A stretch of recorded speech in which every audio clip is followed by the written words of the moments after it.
छत्तीसगढ़ सामान्य अध्ययन से संबंधित 10 प्रश्नों पर रोज हम डिस्कशन करते हैं, जो कि सीजीपीएससी और सीजी व्यापम के परीक्षाओं के लिए बहुत ज़्यादा इंपॉर्टेंट हो सकता है। सीधे हम लोग क्वेश्चंस पर चलते हैं। तो आज का पहला क्वेश्चन है, संत गहिरा गुरु का संबंध किस जनजाति से है? तो संत गहिरा गुरु भाई, इनका संबंध किस जनजाति से है? तो ये कंवर जनजाति से आते हैं, ध्यान रखना। और इन्होंने जो है इस क्षेत्र में, सरगुजा क्षेत्र में जो है जनजातियों के उत्थान के लिए काफ़ी सारा काम किया है संत गहिरा गुरु। आप मुझे कमेंट करके बताइएगा कि संत गहिरा गुरु जी के नाम पर कौन सा सम्मान दिया जाता है और इनके विषय में आप और क्या जानते हैं बताइएगा। काफ़ी इंपॉर्टेंट है, इनसे रिलेटेड चीज़ें जो है अक्सर पूछी जाती है। बढ़ते हैं अगले क्वेश्चन की तरफ। तो अगला क्वेश्चन है, ईंटों से निर्मित प्रसिद्ध लक्ष्मण मंदिर कहाँ स्थित है? तो ईंटों से निर्मित प्रसिद्ध लक्ष्मण मंदिर, ये जो है ना पूरे देश भर में प्रसिद्ध है ईंटों से निर्मित प्राचीन लक्ष्मण मंदिर के रूप में। तो कहाँ पर है भाई? ये जो है सिरपुर में है। कहाँ पर है? सिरपुर में। अब सिरपुर किस जिले में है? सिरपुर तो कोई जिला नहीं है, यहाँ पर जिला दिया हुआ है रायपुर, बलौदाबाजार, गरियाबंद, महासमुंद। तो सिरपुर जो है महासमुंद जिले में है, मतलब कि जो लक्ष्मण मंदिर है वो महासमुंद जिले में स्थित है। अब आपसे प्रश्न ये भी पूछा जा सकता है कि लक्ष्मण मंदिर का निर्माण किसने करवाया था? तो पांडु वंश के शासकों ने। पांडु वंश के शासकों ने, ध्यान रखना, पांडु वंश के एक शासक थे महाशिवगुप्त बालार्जुन। महाशिवगुप्त बालार्जुन, ये जो है पांडु वंश के शासक थे। इनकी माता थी, महाशिवगुप्त बालार्जुन की माता रानी वशाटा देवी। तो रानी वशाटा ने ना अपने पति हर्ष, इनके पति का नाम था हर्ष, इसकी याद में जो है लक्ष्मण मंदिर का निर्माण करवाया था। तो यहाँ पर आप कुछ चीजें ध्यान रखना कि जो लक्ष्मण मंदिर है, पहला चीज तो ये ईंटों से बना हुआ है। किससे बना हुआ है लक्ष्मण मंदिर? ईंटों से बना हुआ है। पांडु वंश के शासक द्वारा इसको बनवाया गया। पांडु वंश के शासन काल में यह बना है। किस शासक के समय बना है? तो महाशिवगुप्त बालार्जुन के शासन काल में बना है। कहां पर है? सिरपुर में है। किसने बनवाया? तो रानी वशाटा ने बनवाया अपने पति हर्ष के स्मृति में। ध्यान रखना, जो महाशिवगुप्त बालार्जुन थे उनके माता पिता थे रानी वशाटा और राजा हर्ष। ये पहले राजा थे हर्ष, इनकी मृत्यु हुई तो महाशिवगुप्त बालार्जुन शासक हुए। अच्छा, एक और इंपॉर्टेंट बात, ये जो लक्ष्मण मंदिर है ना, नाम लक्ष्मण मंदिर है लेकिन इसके अंदर जो है ना विष्णु जी की प्रतिमा है, मतलब कि मूलतः यह एक विष्णु मंदिर है। ये भी आप ध्यान में रखना। ईंटों से बना हुआ है ये भी काफी बार पूछा गया है, ईंटों से निर्मित लक्ष्मण मंदिर। अगला क्वेश्चन हम देखते हैं, प्राचीन काल में छत्तीसगढ़ किस नाम से नहीं जाना जाता था? भाई, हमारे छत्तीसगढ़ के बहुत सारे नाम प्रचलन में थे प्राचीन समय में।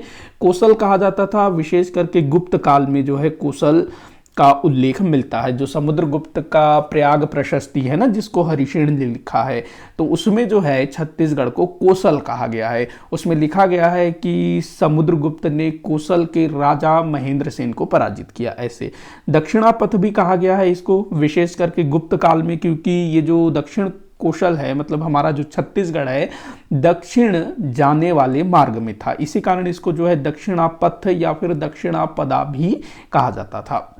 उस बाद दक्षिण कौशल, ये भी जो है हमारे छत्तीसगढ़ को कहा जाता था दक्षिण कौशल, विशेष करके रामायण काल में इस क्षेत्र को जो है दक्षिण कौशल कहा जाता था। ध्यान रखना, रामायण काल में जो प्रभु श्री रामचंद्र जी थे, उनकी माता कौशल्या, वो तो इसी कौशल की थी, दक्षिण कौशल की। उसके बाद ये जो दंडकारण्य है ना, ये बस्तर को कहा जाता था, स्पेशली बस्तर को। देखो, ये छत्तीसगढ़ है अपना, हाँ, तो बस्तर जो है ना इस तरफ है, तो ये जो है दंडकारण्य कहलाता था। ये वाला भाग दंडकारण्य कहलाता था, महाकांतर कहलाता था, भ्रमरकोट, चक्रकोट कहलाता था। बाकी ये वाला जो भाग है ये कौशल या फिर दक्षिणापथ, दक्षिण कौशल, ये सब कहलाता था। तो ये ध्यान रखना। तो दंडकारण्य बस्तर को कहते थे।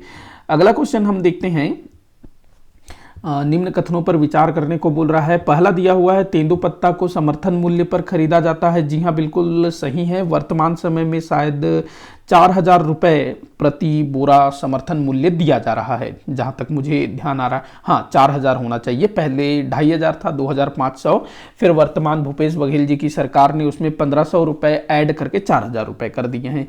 तो ये समर्थन मूल्य पर खरीदा जाता है तेंदुपत्ता को। आप लोग नीचे कमेंट करके बताइएगा कि हमारे छत्तीसगढ़ में और किन किन वनोत्पादों को समर्थन मूल्य पर सरकार द्वारा खरीदा जाता है, कमेंट बॉक्स में बताइएगा। दूसरा कथन है, महानदी बेसिन में प्रमुखतः मिश्रित वन पाया जाता है। बिल्कुल सही है भाई। मिश्रित वन से तात्पर्य ऐसे वन जहां पर किसी एक प्रकार के वन न पाए जाते, उसमें अलग अलग, उसमें साल भी मिलेगा, सागौन भी मिलेगा, साजा, बीजा, सब उसमें मिक्स मिलेगा, तेंदू भी मिलेगा सब। लेकिन आप अगर बस्तर क्षेत्र में जाओगे तो वहां पर खाली साल के जंगल मिलेंगे, खाली सागौन के जंगल मिलेंगे, इस टाइप से। तो मिश्रित वन जो है अधिकतर आपको महानदी बेसिन में देखने को मिलेगा। तीसरा दिया हुआ है, बस्तर को साल वनों का द्वीप कहा जाता है। बिल्कुल सही है भाई, साल वनों का द्वीप कहा जाता है बस्तर को। एक लेखक थे सानी, गुलशेर अहमद खां सानी, इनकी एक रचना थी जिसका नाम है साल वनों का द्वीप। उसी पर जो है बस्तर को साल वनों का द्वीप कहा जाता है। सानी, गुलशेर अहमद खां सानी, ये जो है जगदलपुर से थे, वहाँ इनका काफ़ी सारा समय बीता था। एक कोई ना मानव विज्ञान शास्त्री बस्तर आए थे, बस्तर के आदिवासियों पर रिसर्च करने के लिए। तो उनके साथ ये जो सानी है ना, एक तरह से गाइड के रूप में गए हुए थे पूरे जंगल में, बस्तर में पूरा उन्होंने घूमा उनके साथ। उन मानव विज्ञान शास्त्री का नाम मुझे याद नहीं आ रहा है, मुझे ध्यान नहीं आ रहा। अगर मुझे ध्यान आता है तो मैं अगले किसी वीडियो में जरूर उसको ऐड करूंगा। तो जो सानी है, उस मानव विज्ञान शास्त्री के साथ पूरे बस्तर का दौरा किया और उसी बीच उसने जो है इस पुस्तक को लिखी, साल वनों का द्वीप। तो ये चीज भी आप ध्यान में रखेंगे। तो यहाँ तीनों कथन सही हैं, तो आपका उत्तर क्या हो जाएगा? उपरोक्त सभी कथन सही हैं। अगला क्वेश्चन देखते हैं।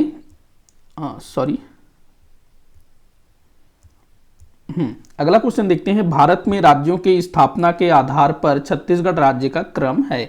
काफी सारे लोगों के लिए यह क्वेश्चन बड़ा ही आसान होगा और काफी सारे जो नए स्टूडेंट हैं उनके लिए दिक्कत भी कर सकता है। तो ये 26वां इसका आंसर होगा। हमारा जो छत्तीसगढ़ है भारत में राज्यों के स्थापना के क्रम के आधार पर 26वें नंबर पर है। 27वें नंबर पर कौन सा है? उत्तराखंड। 28वें नंबर पर झारखंड। इन तीनों राज्यों की स्थापना एक ही महीने में हुई थी। 1 नवंबर सन 2000 को छत्तीसगढ़ बना, उसके बाद 9 नवंबर 2000 को उत्तराखंड और 15 नवंबर सन 2000 को झारखंड राज्य की स्थापना हुई। तो हमारा छत्तीसगढ़ 26वें नंबर का राज्य है। अगला क्वेश्चन देखते हैं। कौन सा आभूषण बाजू में पहना जाता है? बाजू मतलब होता है बाह।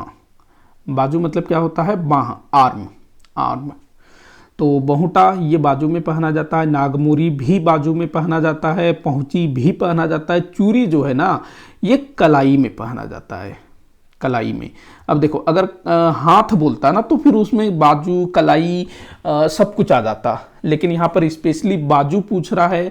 तो अगर ये मान लो आदमी है, ये उसका हाथ, ये तो ये हो गया ना बाजू, ये बाजू होगा और ये होगा कलाई। तो जो बाजू में पहना जाता है वो है बहुटा, नागमोरी, पहुंची, और जो चूड़ी है वो यहाँ कलाई में पहना जाता है। तो चूड़ी जो है बाजू में नहीं पहना जाता है। तो यहाँ आपका आंसर जो है 1 2 3 होगा। 1 2 3 मतलब कि जो द है ये आपका उत्तर होगा। ये बढ़ते हैं अगले क्वेश्चन की तरफ।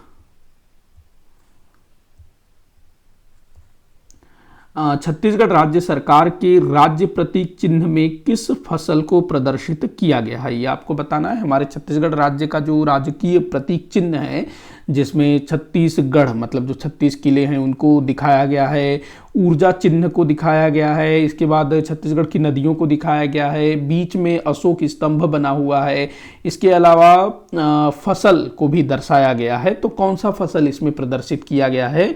तो धान की बालियां दिखाई गई है। ध्यान रखना, धान की बालियां बनी हुई है। हमारे छत्तीसगढ़ में कोदो, कुटकी, राम तिल, गेहूं ये सब भी होता है, लेकिन धान जो है काफी विशेष महत्व रखता है।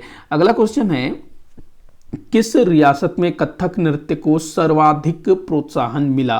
तो भाई जो रायगढ़ है यहाँ पर जो है कथक नृत्य को सर्वाधिक प्रोत्साहन मिला।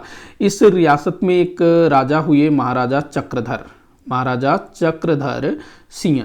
ये जो है खुद कथक नृत्य में पारंगत थे और अपने राज्य में, अपने रियासत में कथक नृत्य करने वालों को प्रोत्साहन दिया करते थे। तो इनके रियासत में जो है कथक काफ़ी ज़्यादा फला फूला। और अभी भाई जो इस रायगढ़ रियासत के राजा चक्रधर सिंह के सम्मान में प्रतिवर्ष चक्रधर समारोह का भी आयोजन होता है रायगढ़ में, तो ध्यान रखना इस चीज़ को। अगला क्वेश्चन है सुमेलित करने को बोल रहा है, देख लेते हैं।